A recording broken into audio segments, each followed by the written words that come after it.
এদিকে একটা এপাশে প্রিয়াঙ্কা দি এখানটা একটা হাক আবার একটা দিদি কেমন লাগছে? ভালো লাগছে। সোজা জন্য কি সোজা একবার সামনে এপাশে একটু দিদি ধরো না যেমন ধরছিল একটু দুজনেই দুটো সালোয়ার পরে ওড়না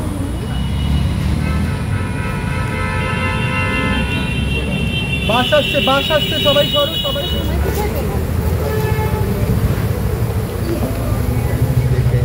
আরেকটা কোথায়? আরেকটা আসেনি আমি আজকে কি দেখার সময় পাবো? কিছু দেখার সময় পেয়ে গেছে সকাল থেকে। ও আছে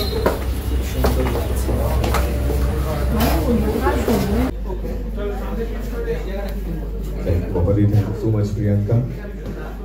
আমি সমস্ত প্রেসের বন্ধুদেরকে রিকোয়েস্ট করবো একটু যদি জায়গাটা ছেড়ে দাঁড়ানো যায় এবং তার থেকে অপোজিটে আমাদের রিলিজটা আছে আমরা ওখানেই মিউজিকটা চালাবো আমাদের সিঙ্গলস অ্যান্ড আমাদের মিউজিক ডিরেক্টর ঈশান মিত্র এখানে একটা লোক এখানে দুজন এখানে হ্যালো এবং